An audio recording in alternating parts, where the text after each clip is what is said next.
to Mamma Mia with me.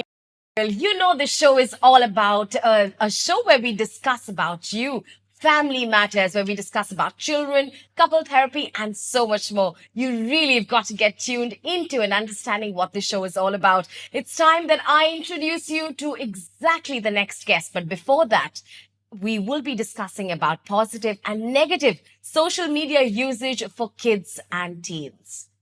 It's time that we introduce you to our guest.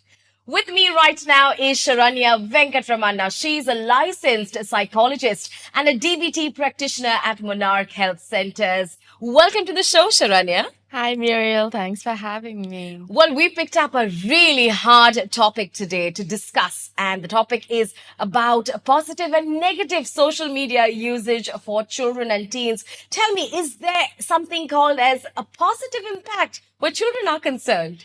Spoiler alert, there is. Absolutely.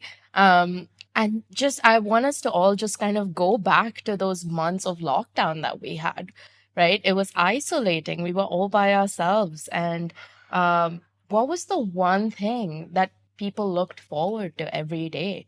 It wasn't watching Tiger King on Netflix as much as it was those family video calls, those video calls with your friends scattered around the world or scattered in different places around the city. That's what kind of kept us all together, bound us together. And that's the same thing that happens for children as well, and for teens especially. When we think about teenagers, they're at this very critical developmental stage in their life where what's important for them is their social world, their community, they're building their identity, and social media is a massive avenue through which they're able to do that. Um, Right. Now, I've always heard that children go through anxiety and depression, and all of this is linked to social media. What do you mean by this, and what effects does it have on children? so yes, absolutely. It is a double-edged sword. And that's where kind of this whole conversation about positive and negative social media usage comes along. So positive usage is when kids are using it to stay in touch, stay communicated with people. About 80% of them feel less lonely, more connected with their community through social media. About 60% of those kids come from marginalized communities.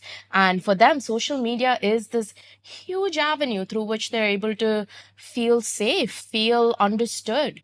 But then on the flip side, teens also engage in something we call social comparison. Social media is a highlight reel. It is a very curated image of someone's life. And teens end up comparing what are the worst facets of their life, the most low moments of their life, to the highest of high points that someone else is portraying on social media. There is also this whole idea of body dysmorphia and body image concerns that can come from what you view on social media. There was the whole Andrew Tate phenomenon as well that was happening, where teen boys were getting so influenced by this really, really problematic individual and internalizing those viewpoints. So yeah, social media is a double-edged sword, and that's where that negative usage comes, where you're doom scrolling, you're watching content that is not really enriching you in any way. You're not utilizing social media as something to educate yourself, as a creative outlet. You're using it more so as an escape from something. You're using it to internalize certain really problematic narratives that exist out there. So it is a double-edged sword. Absolutely. We are talking about real things and not real things that really matter. It is imperative that you focus on things that will build you completely. In fact, this has been quite an eye-opener, Sharanya. Thank you so very much for taking time and coming down here to explain things to us. Thank you. Thanks for having me, Muriel. And it's time that I introduce you to my next guest. She is Simran Bambani, licensed psychologist, Monarch Health Centers. Welcome to the show, Simran. Thank you so much for having me here today.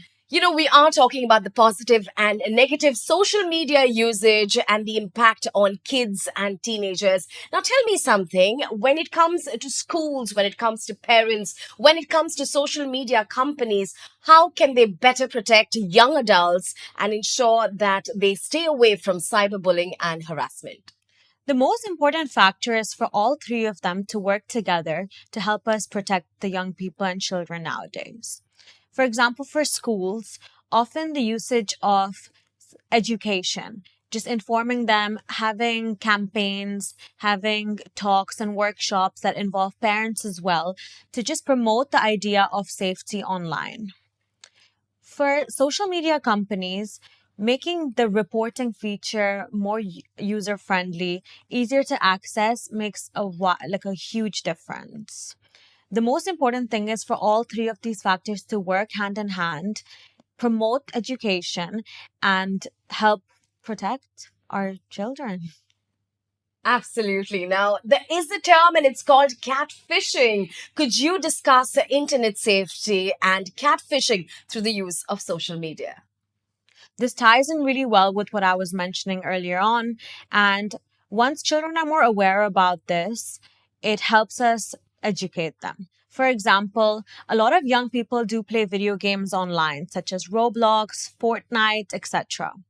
People often who do feel socially anxious make friends online. Online friendships are huge. However, we never really know who you're talking to, what they're about, and the most important thing is that children nowadays do not share their locations, share their pictures, share anything about their family practically to strangers in order to keep themselves safe.